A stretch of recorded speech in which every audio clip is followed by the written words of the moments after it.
Hi, everybody. I'm Bob Bowman, Editor-in-Chief of Supply Chain Brain. Welcome to this special presentation, Gearing Up for Peak Season, How Food Service Distributors Can Turn Pressure into Performance, presented by Descartes. Quick reminder, there will be an audience question and answer session at the end of this presentation. Audience members are encouraged to submit their questions at any time during the presentation by clicking on that Q&A icon at the bottom of your screen. So, the busiest season of the year upon us now brings both opportunity and strain for food service distributors. Increased demand, labor constraint, and heightened customer expectations make it critical to have the right systems in place for visibility, communication, and efficiency. So today, we're going to explore how distributors can successfully prepare for peak season by embracing tools and strategies that reduce bottlenecks and improve customer satisfaction. And we'll learn how they're transforming last mile inefficiencies into competitive advantage. With that, I want to introduce our speakers for today. Cindy Brandt is Vice President of Fleet Solutions with Descartes Systems Group. Cindy has deep expertise across product management, product marketing, sales enablement, solutions engineering, and marketing communications. At Descartes, she leads strategic efforts to bridge customer needs with innovative solutions for last and final mile operations. TJ Fraser is a senior account executive with Descartes Systems Group, working with last mile private fleet distributors. He has extensive logistics technology experience, helping food service, beverage, medical, and bulk chemical and gas distributors to slash miles, lift on-time performance, and elevate delivery experiences. Welcome to both Sydney and TJ. So with that, I'm going to pass the presentation over to Cindy Brandt. Cindy, take it away.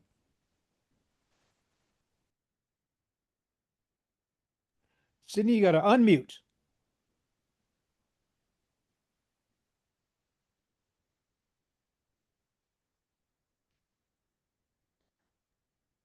There you go. All right, thank you, Bob. I apologize there, little challenge, but that's what technology is today, right? So let's go ahead and jump right in here.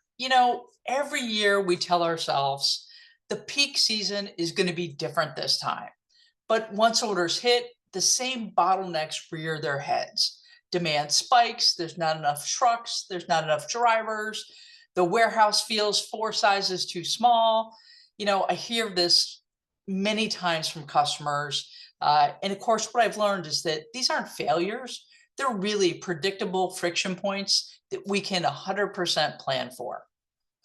And when I think about it, there's really kind of a couple of key things. One, demand surges really are the stress test. When volume spikes, every single inefficiency gets exposed. Routes that worked fine in July crumble under December's pressure. And the real challenge sometimes isn't just more orders, it's the volatility of those orders, right? Customers want different special delivery windows, they add items last minute, their volume changes, and of course, though, they expect that same flawless customer service that you've provided every other month of the year. Number two, that labor equation is really breaking today. Driver shortages used to just be a seasonal issue, but now it's structural.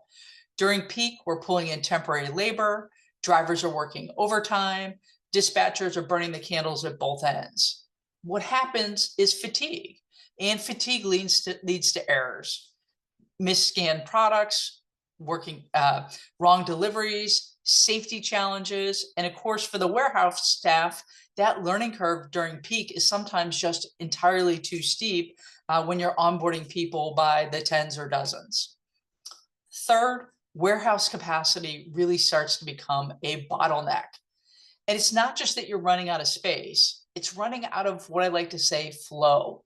Pallets pile up faster than we can move them, cross docks back up, and of course, cold storage zones start to hit 100% utilization. What we know is that when space gets really tight, accuracy drops, we start staging orders wherever there's an open corner, and that's when product goes missing or gets misrouted. The fourth is a delivery window squeeze. Every time, every customer, they want their order before 10 o'clock. Everybody wants to be first, right? It's not a scheduling issue. It's a network orchestration challenge. Your route density, your delivery windows, your customer preferences, they all start to collide together. Now, let's add some weather, let's add traffic. That adds another hour here and there. Well, the whole day starts to unravel. And that's where dynamic route planning and real-time decision-making truly start to matter. Fifth, when cost spikes, flexibility absolutely shrinks. Peak always means that you're running hot. Extra trucks, extra drivers, extra shifts. That cost curve goes vertical incredibly quickly. But here's the real truth. It's not just the cost of overtime and fuel, it's the cost of lost opportunity. Every delayed delivery or stock out means revenue has been left on the table. But there's good news, right? We can actually predict where the cracks will show because we've seen them year after year. And that means we can engineer around them. And we can do that through better data, smarter routing, and tighter integration between the sales team, the warehouse teams, and fleet. That's really what the next couple of slides are about, turning predictable pain points into performance levers. So let's talk a little bit about peak operational pain. Again, we all know when peak hits, the wheels come off the bus really fast. No matter how seasoned our teams are, it's still a battle to keep service, safety, and I'm going to say sanity all intact. Volatility in this situation is the norm. It's not the exception. During peak, orders don't increase, they change shape. Routes we thought were efficient yesterday are chaos today. Warehouse saturation is an incredibly real problem. It's not just space, like I said, it's flow. You've got inbound pallets waiting, outbound trucks idling, and the workforce is truly running on fumes. Labor and training gaps really start to show up. Temporary workers simply don't know where zone 3 is, and it's not their fault. We expect the new folks to perform absolutely like veterans, and all done while in the middle of chaos. Now, if this sounds familiar, just remember it's because you're not alone. These aren't isolated problems. They're systematic symptoms of a supply chain that's outgrown legacy planning and execution methods and tools.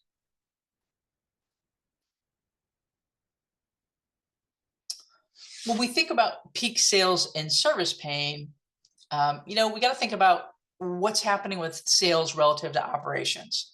So while operations is wrestling with the routes and the warehouses, sales is out making promises, sometimes promising miracles because customers simply don't want to hear that you can't squeeze in an extra order right now. And your company doesn't want to say that either because you're committed to a super high level of customer service.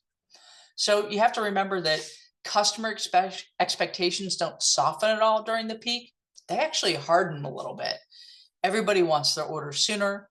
There's tighter time windows, and real-time visibility starts to become a real challenge if you're not providing it. But we're still juggling the same drivers, the same equipment, and quite frankly, less time. Second order volatility is really the hidden killer, right? A single customer adding 6 or 7 items at 9 o'clock can completely destroy a perfectly optimized route for the next day.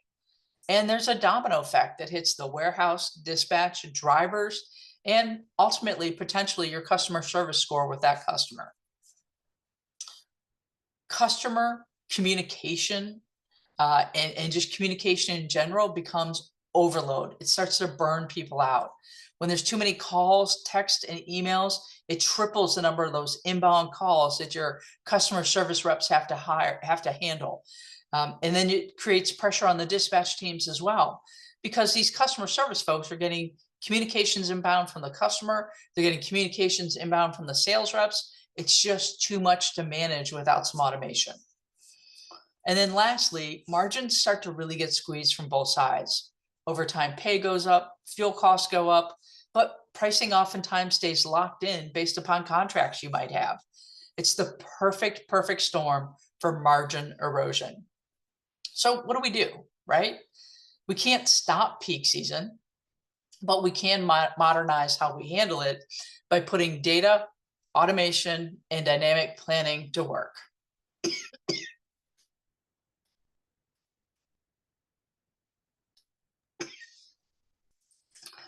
So this is where experience really meets innovation. Stop managing your day-to-day and let's let data really do the heavy lifting and free up people to focus on execution. First, let's think about planning. Think about moving from static to dynamic. Daily route optimization that accounts for what really happened on the road in the past and at customers can help you reclaim hours of productivity for your planners and ultimately reduce driver stress. Second, execution. Empower your drivers by actually digitizing their day. Paperless proof of delivery, mobile workflows, and driver apps can arm drivers with every piece of information they need, all while making sure that they can provide accuracy and accountability instantly. The goal here is to make drivers safer, faster, and more confident in the field. The third is really around engagement. Visibility equals trust. When customers can see their delivery ETA updates in real time, it changes the tone of the conversation and really creates a competitive advantage. And lastly, improvement. Data is truth. Post-peak analytics will really give you the truth about what worked and what didn't. And this is really how the best fleets get sharper every single season. If you take one thing away today, it's simply this. You can't control the chaos, but you can control how you respond to it. If you've got the right tools, the right mindset, peak season becomes not a burden, but truly a competitive advantage.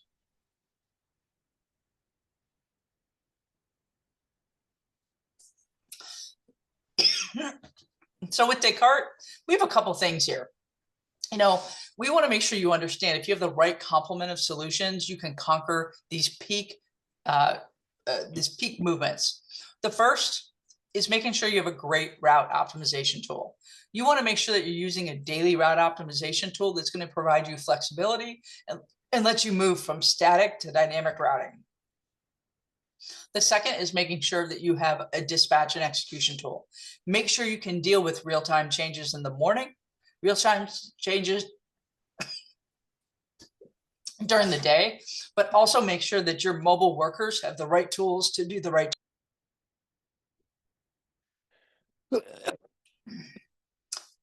The third is digital engagement.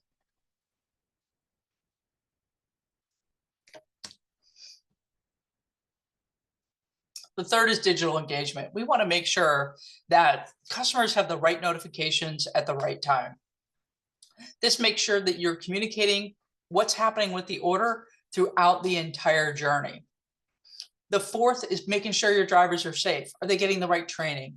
Are you putting cameras in the vehicle? Are you making sure that you're in compliance with hours of service and DVIR if you need to do that? And last but not least, analytics. I can't tell you how much importance there is in understanding the data and feeding that data back into all of these systems ahead of this to make sure that you've got the right information to make the right decisions and make these peak fluctuations nothing more than a blip.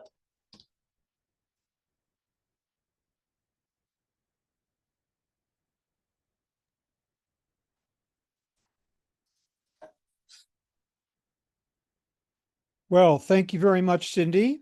And at this point, I'd like to invite TJ Frazier back as well, so that we can do a deeper dive into some of these topics that you just summarized for us. Let's start by trying to understand just what the modern peak season is all about these days. So I'd like to kind of explore how distributors are experiencing peak season differently today and what defines readiness in a market that, never really slows down. So Cindy, let me ask you this. How are distributors redefining what peak season means in today's environment, and what signals tell them that it's approaching sooner or, lasting longer than expected? That's really a great question. The truth is, peak season isn't just a few frantic weeks anymore.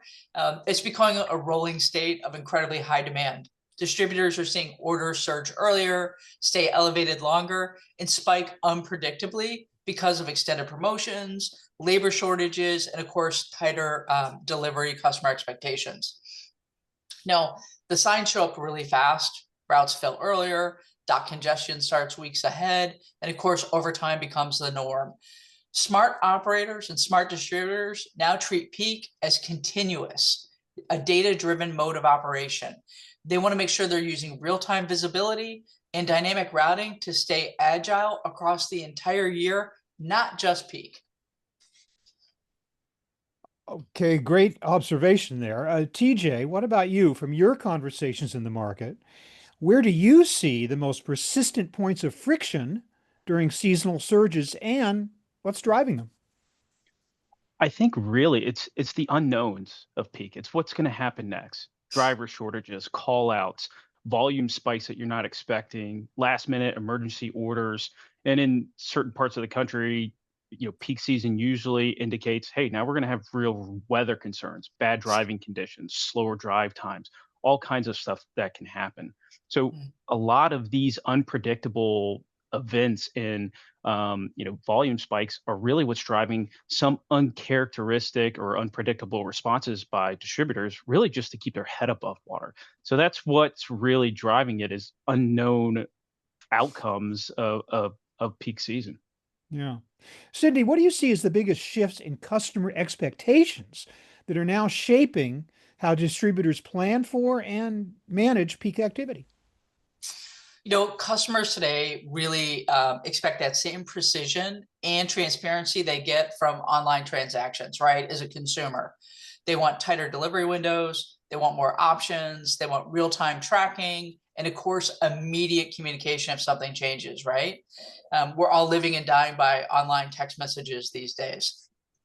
Distributors, they just simply can't rely on these static schedules that many of them have run for many, many years.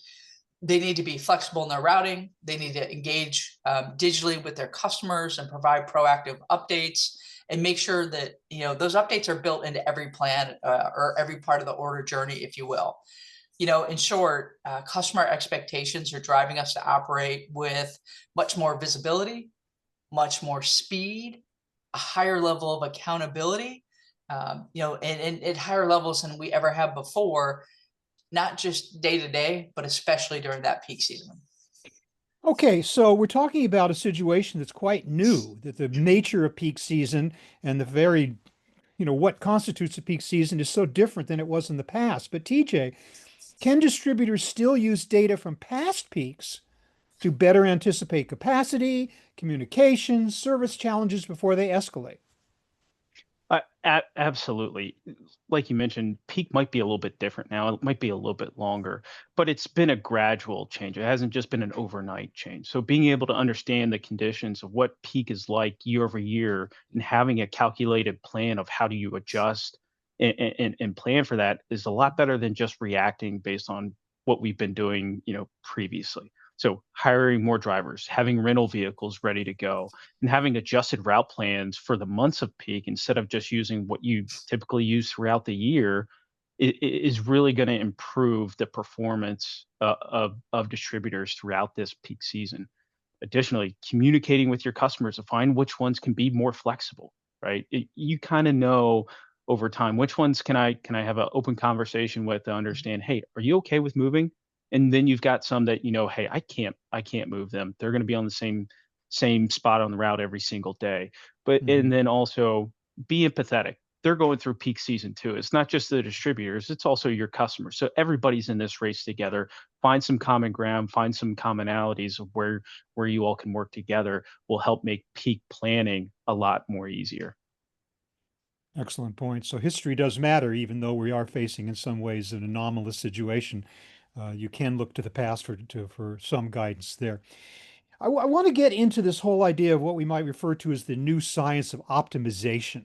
Mm. Many distributors, they know optimization matters, obviously, but its execution often breaks down in the gap between leadership vision and on the ground operations. So Let's look more deeply into how a more data connected model really works and what it really looks like. Cindy, why is data integration still one of the toughest challenges for distributors when they're trying to improve delivery performance? Yeah, data integration is really tough because a lot of distributors are still juggling disconnected systems, right? They've got a different system for routing, telematics, WMS, customer service integrations. They just simply don't talk to each other in real time or near real time. When execution data, like driver location or delivery confirmation or exceptions, don't flow instantly across the platforms, well, decision-making lags, right? You don't Yeah. have everything you need to make a good, solid decision. Dispatch teams start to react instead of optimizing or to create an optimal plan based on what's changed.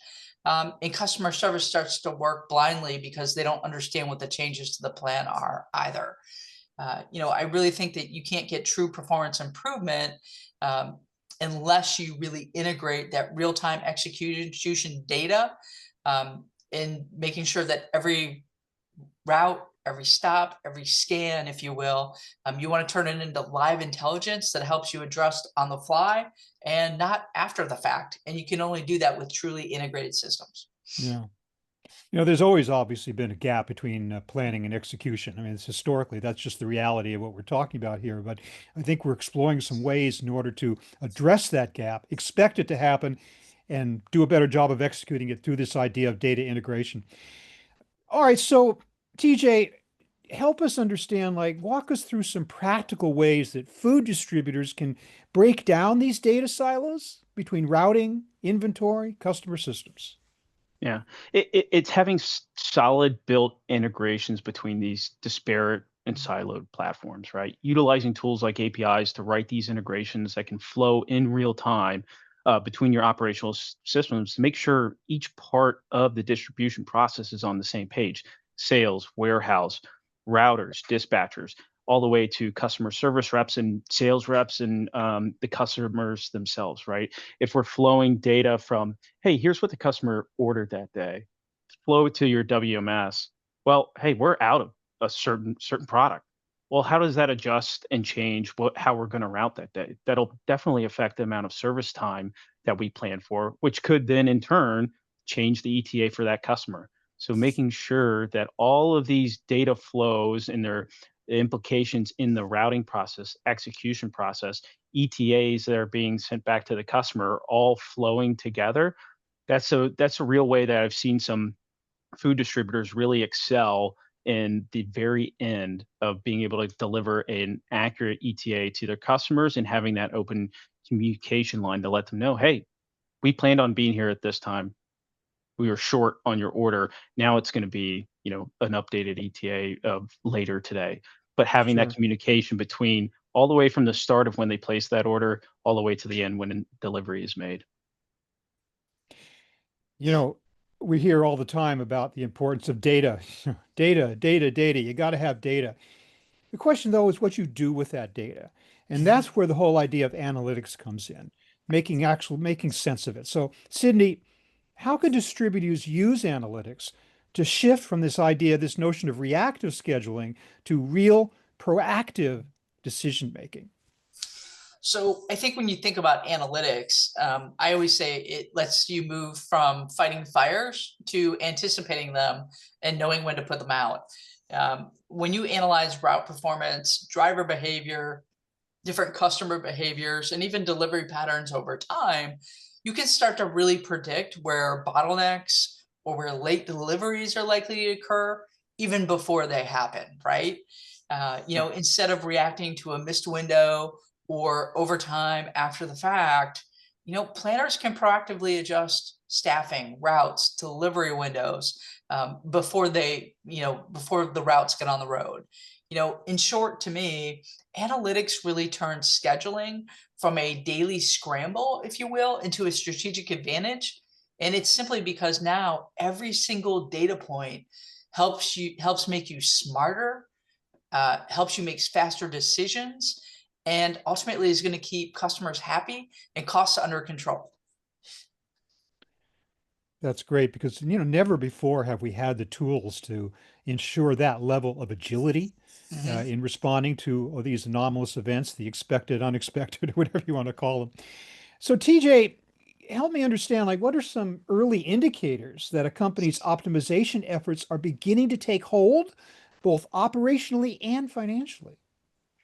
I think one that maybe isn't talked about enough is actually buy-in from drivers, right? Mm, They're the ones that are on the road every Right. single day. They're the ones that are talking to the customers. They're the customer-facing piece of the business outside of sales and customer service. They're the ones on site with customers. So respect that you've got to respect the fact that they have a ton of knowledge, most of which is not in any sort of system or database or anything like that. But their experience and their knowledge really, really matters. So when you can build as part of an optimization effort to build that feedback loop between drivers, dispatchers, and how you're building routes on a day-to-day basis, I think the biggest indicator is you have that open line of communication and there's less pushback from drivers when routes are being created, handed to them. They're like, yeah, this looks good. I can execute this and I know I'm going to be able to hit the time windows for our customers and do everything that I need to do. And financially, when you have routes that drivers buy in on, you're not going to see leaks in overtime costs or excess mileage because they're going to trust the plan and they're going to execute that plan for you. It's great to have that line of communication. Maybe in the past, it was more likely that a driver was likely to carp about their situation to other drivers as opposed to doing it, Right. going upstairs and telling the company just really what's going on. All right, I want to get into this idea of how you adapt daily routing to this changing environment. Here we are, like on a day-by-day basis within a very short span of time. Uh, in food distribution, obviously, no 2 days look the same, right? Holidays, you got weather, you got shifting customer hours are constantly forcing route adjustments. So I guess we can, conclude that the most effective distributors, they have learned kind of to treat routing as a living process, one that is updated, one that is optimized daily. So TJ, how do you see distributors improving their ability to adjust routes in real time as customer schedules and delivery windows shift, especially, of course, during peak and holiday seasons? I think it's a theme that I'm seeing a lot in these conversations with distributors, but it's really around communication between distributors and their customers and around, how can everybody win in the face of peak, right? If I'm a customer, maybe I can open up my delivery window instead of, everybody wants it between, 7 and 11. Well, what if I open it up a little bit wider? What could that do in terms of helping out the distributor? And how could the distributor win by maybe, hey, if you allow us to come at a different time window, maybe in a more off schedule time window than you're used to, we'll provide some sort of a discount on pricing, right? This is a low margin business already. How can everybody win and find their little bits that they can save? I think another way is being able to have that open communication in route. So being able to between a customer, a driver, a dispatcher, and being able to be on the same page. So if I'm a customer and I know I'm not going to be there because something came up and I can't take delivery that day, I need to get that information to a driver or a dispatcher so they can make their changes as well. Being able to resequence a route and be like, hey, if we come a little bit later, is that okay? And having everybody on that same page is really going to enhance that experience and the craziness of peak. If everybody's aligned, a lot smoother of a process. Yeah. Sydney, help us understand what might be some best practices for continuously updating routes and delivery plans, without overwhelming dispatch or drivers. So I think the real key here is that continuous updates need to feel seamless. You don't want to introduce any chaos. Step one is to automate where it makes sense.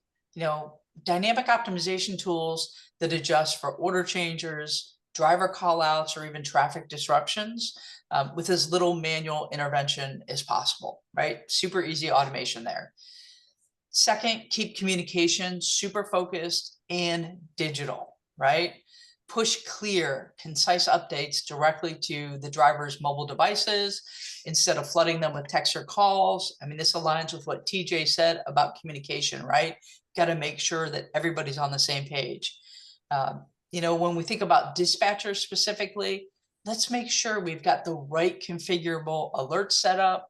Let's make sure that they see the right exceptions at the right time, and only the ones that truly, truly need attention. The best operations are really going to balance automation with some type of human control, but let technology really handle those routine changes so that the teams can focus on the high impact decisions that will really keep deliveries running smooth over time. Yeah, Cindy, but you make that great point about the continuing role of human beings in the whole loop. Maybe not for those routine everyday tasks, but certainly there are people there that have to be in control and Mhm. deal with these unexpected things. So, TJ, tell me how food service distributors can use daily routing data to forecast these demand swings, to prepare for known disruptions like holiday calendars, seasonal menu changes, etc. Right. So if you can access that historic data around what did I deliver day over day during peak or even throughout time, which customers are ordering more during peak, which ones are ordering less, the latter is probably doesn't happen as much, hopefully, but being able to use that data from a daily basis, know that maybe this year we're going to see a 5% increase in volume across maybe all of our A level or gold level customers, and utilize that in a planning model to know whether or not, hey, can I my standard route today that I run, is that even feasible anymore with a volume impact? Right. Do I need to be able to plan already? I've got to move customers that are typically at the end of the route and find another route for them. Do I need to add another route and have a better balanced plan? Because what I don't want to do is continue to add more and more onto our driver. Driver becomes unhappy. They're working 14-hour days. That's not good for anybody. That leads to, risk of falling, getting themselves hurt because they're working in a very tough environment, in and out of trucks, in and out of lift gates and back alleys. So it's no good for anybody. So if you can use that historic data to understand what has happened in the past, what do we expect to happen from a percentage increase, decrease, whatever it may be, utilize that to build a better plan. Now we can be reactive because, at least at worst, I build a plan that's a little bit more balanced. If I don't see that peak, I can always strip that back and utilize a daily tool to help optimize what's actually going to happen today. Yeah. Of course, in an ideal world, this is all invisible to the customer. All the chaos, all the flurry of changes you're making, all Exactly. the switching around of routing. As far as the customer knows, they just get their stuff as they're supposed to get it. They don't realize what you're Right. going through. Wow. Okay, so Sydney, what kind of cultural or process changes do you see that are helping organizations move from rigid route plans to this mindset of daily adaptability and continuous improvement? Change management is the toughest piece here, right? I really think it starts with shifting the mindset from what I call set it and forget it to plan, execute, engage, improve. You got to build a culture where change really isn't seen as disruption, but instead of it's just part of the day that you strive every day to be better, better than you were yesterday, right? you know, Dispatchers, drivers, the warehouse teams, they need to see data and the analytical output, not as a report card, it's per se, but really is a real-time feedback loop for areas of improvement. Leaders can reinforce this by celebrating wins, both big and small, right? Every win means that you're getting a productivity gain. Celebrate a route that now has more density because the planner made some great decisions, right? Or a driver that beat the plan versus or the planned runtime with a better actual runtime, or got a higher customer service score, right? You want to make sure that all those wins are celebrated equally. But I think truly most importantly, you've also got to give teams tools that make adapting really easy, not frustrating or tiring.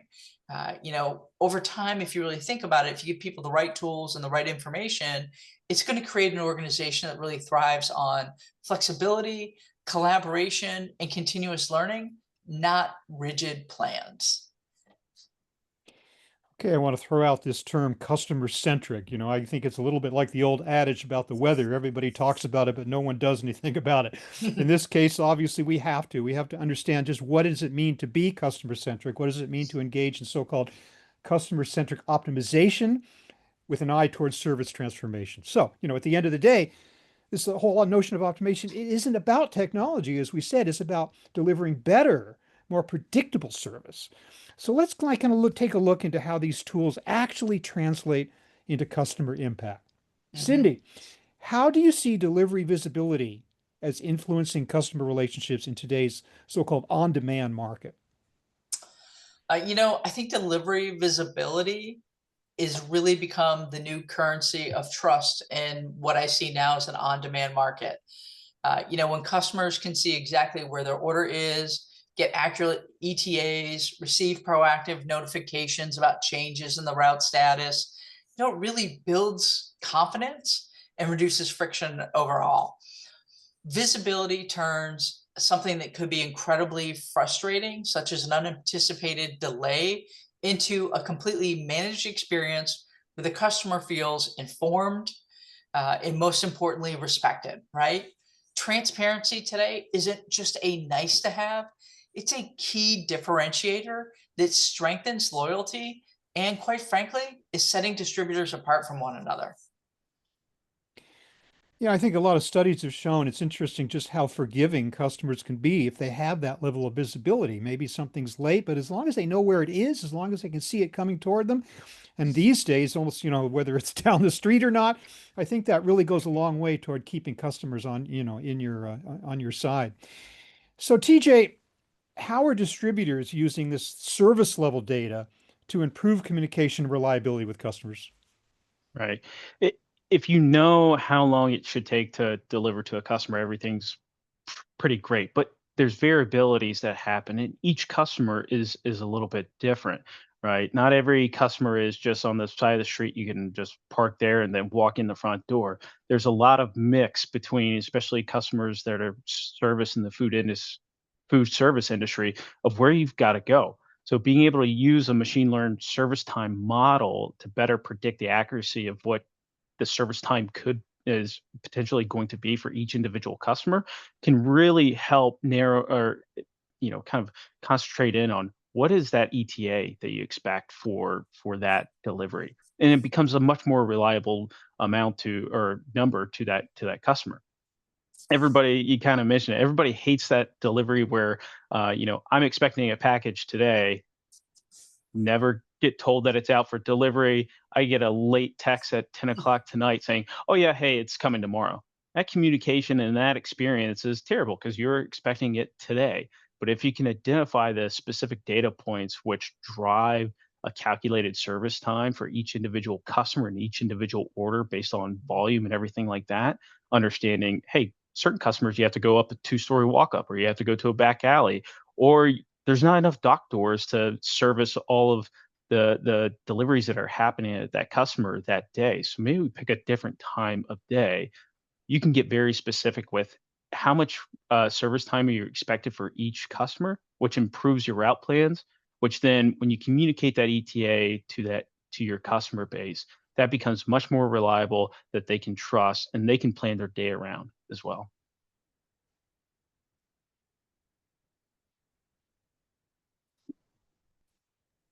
Sorry, it became weirdly muted there for a moment. Excuse me again, but excuse me for hammering on this idea of the gap between planning and execution, expectation and actual performance. Cindy, what do you see as the most effective ways that distributors can actually align delivery performance with their sales and customer service goals? Mhm. The most effective distributors connect delivery performance directly to the promises their sales and customer service teams make. That starts at the very core with shared visibility. Every single person needs to be working for the same data set that shows what is to occur or what actually occurred, right? We also know they have to know what exceptions happened, but also digging into it, why did they happen? Are the time windows the right ones? Do we spend more time or less time in an account? Does sales understand what actually happened versus that delivery promise? Delivery and sales really have to work together to set realistic service commitments. These commitments, when met, will ultimately create a much better customer service outcome for the entire company. Learn from your mistakes, or if not, they're your mistakes, just learn from, the problems that always arise that you might not have anticipated. So that's a really Yep. good point. So TJ, let's talk about how you can use real-time insights. Did we lose Cindy there? Maybe she'll come back. How we can use real-time insights to help distributors personalize service. For example, adjusting frequency, timing, communication to fit each customer's needs. That seems to me to be a tremendous challenge. Yeah, I think it's always been how do we bridge that gap between operation and sales, right? Sales is out there, we're communicating with the customer. We want to be able to put on the best face and also provide top tier service. Doesn't matter what type of customer you are, you're going to get top tier service. And as an operator, we always know that hey, we'd love to be able to deliver on that promise, but we understand each customer is different. Each customer has very strict or flexible ways that they can communicate and be delivered. So I think it really starts at the very beginning. If you can have that conversation, invite operations in, understand, hey, you're a new customer. Where could we possibly fit you instead of just prescribing, hey, we're going to tell you it's going to be Tuesday and Thursday. We're going to deliver right at 10:30 every single morning. That's Mhm. unrealistic. That's not fair to the new customer. It's also not fair to the customer base you already have. So I think opening that up early, often, and then getting feedback as well, you know, 1 month, 3 months, 6 months in. How are we doing? Is there anything that we could be doing better? Could you be open? We found some opportunities. If you could take a different delivery day or a different time window, go back, find some incentive that you both can work together to achieve the same goal. Yeah, I really like that idea of doing all this proactively instead of trying to catch up to a problem afterward and say, where did we, obviously you do want to know where you went wrong, but if you can be upfront that way in that communication with the customer, once again, you have a very happy customer. Right. Okay, well, thank you both for responding to all those questions I had. Let's move into the audience question and answer part of our presentation. Now, we do have some questions that have already been submitted, but even as we are answering those, audience members, please feel free to continue to submit your questions by clicking on that Q&A icon at the bottom of your screen, and we'll get to as many of your questions as we can, time permitting. So let's start with this one. The question is as follows. With driver shortages, that's we haven't really addressed that. We've had to double up stops and stretch routes past normal hours. How do you keep service levels up without burning out the team or driving up costs? Cindy? you know, Learn from the prior peak, right? Use that data to plan next year's peak or the next peak that's coming. Is your projected volume the same? If it is, that's going to give you a great indication of the resources you need to not burn out your team. Mhm. Second, I'm going to say that capturing execution data is mission critical. You might be leaving time or additional stops on the table that you didn't know you were by overestimating service time, right? You've got to take all that data from both the plan and the execution, learn from it, and be able to prepare for that next cycle that's coming. So TJ, do you agree that you can do all that we've talked about, all this aspirational stuff, even in the face of potential driver shortages? It can still happen. Yeah, I think so. You've got to be able to have all those data points, right? That's the key. If you're missing, time windows, if you're missing accurate service times, you're never going to be able to build a plan that one you can adhere to and your drivers trust, but you don't really know what is capable. I could be able to do everything with one less driver. I might have to make some quick adjustments. Maybe it adds an extra 30 minutes to each driver's day. Mhm. We don't know unless you have those data points to accurately build a route utilizing an optimization tool to help you figure that out. Okay. This questioner says, around the holidays, a few of our key accounts change hours every week. What is the best way to keep routing flexible without confusing sales or drivers who rely on set plans? TJ, you want to take that? Yeah, I think it's making sure that the time window commitments fall within when is that restaurant or store or hotel, when are they open to receive deliveries, and also understanding how does that change day over day, having that communication with that customer to understand what's driving that change and when is this taking effect, right? You don't want to show up to the first location and be like, oh, nobody's home, but they tell us that they're here in their initial setup. You've got to have the flexibility to understand restaurants open different times of days, different times or different days of the week, and having a tool that can input all of that information, not just a set open and close and apply it every single day of the week. That's not how the industry works and how restaurants work. So you have to have a day by day ability to make that change. This questioner is saying we're still doing a lot of manual planning in Excel, to which I say, no, really? We've never heard that before. Or by gut feel. What is the first step to move towards smarter daily routing without overwhelming the team? Now, Cindy, I know we've touched on this in this presentation, but maybe you can just kind of bring it home for us and tell us how this questioner could deal with that. I'm a super big fan of thinking about things across a maturity model, right? What incremental steps can I take in order to create incremental value over time, if you will? So to me, it's really kind of about taking baby steps, right? Work within your existing routes first and just optimize the sequence, right? Re-optimize the sequences. Then start to make small progressions by using different optimization strategies. It might be not only sequencing within a route, but swapping across routes. Then, the next big step might be really working towards full dynamic optimization. That's the best, least cost way to get there. But at the same time, it's also one of the most difficult because it really requires great data management and making sure that all the information about your customers and your equipment is constantly kept up to date. But the reality is small steps over time. Don't try to eat the whole elephant at once. Just do it bite by bite. Okay, wow.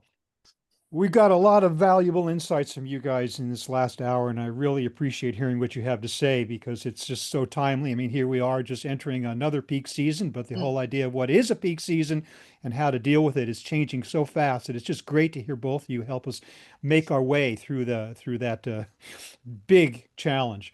Unfortunately, we are just about out of time. We have time for one final question. I'm going to pose it to both of you. I'll start with TJ, and here it is. As distributors plan for multiple peaks across the year, from holidays to seasonal demand shifts, what is one strategic shift that will matter most to help them stay agile, profitable, and customer focused through each cycle? TJ? Yeah, thanks, Bob. I really think it's communication throughout the delivery for updated ETAs, always letting your customer know, hey, here's what's up next. When should we arrive? And having that communication between a driver, the customer, a dispatcher, so everybody's on the same page and communicating on not just how the distributor can be flexible, but how can the customer be flexible with us as well? Can we change the delivery time windows, make that a little bit wider so we can arrive, it might not be 2 o'clock every single day. Maybe it's 1 o'clock one day, 3 o'clock the next, but in peak, things can change. Maybe even the delivery day. Can we move you from Wednesday to Thursday? It's going to help us out balance. We'll figure out something that works. Or if you're okay with it, we'll have a different delivery driver, but you're still going to get the same level of service that you expect from us as your distributor. And what does a customer get in return? Maybe it's a pricing discount. Maybe it's something else. Maybe some sort of promotion if you opt into being more flexible with us. This allows everybody to get a win, right? In a low margin business, every little win counts. And if it's for a customer, they pay a little bit less to operate their business.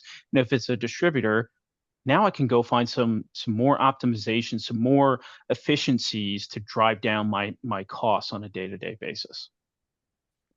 Cindy, what say you? I think that we've got to move to continuous readiness instead of seasonal planning. We got to stop gearing up and winding down around each peak. Instead, let's really work on building a flexible network that can scale up or even pivot at any time needed. And we've got to do that by using real-time data to forecast demand, understand how we can reallocate resources dynamically, and then, of course, realign or keep teams aligned through constant visibility. And like TJ said, communication, right? Communication becomes so critical in this piece. To me, when agility becomes part of the operating model, which we all know is something we might not be used to, instead of just a seasonal reaction, I really believe distributors can handle every single peak with less stress, better margins, and a consistently stronger customer experience. So a double takeaway, communication and readiness, both of those essential elements in this whole idea of how food service distributors can deal with the new world of peak seasons, even if they aren't really seasons anymore. Thank you so much, TJ Fraser and Sydney Brandt, for that great presentation. Thank you, audience, for your participation as well and for your questions. We do have an asset for you to take away. This is a video featuring U.S. foods driving delivery accuracy and efficiency. You can take a quick shot of that QR code right now, but don't worry about scrambling for your phone camera. This will be provided to all attendees of this webinar upon conclusion, which is right now. Thanks again, everybody. Have a great day.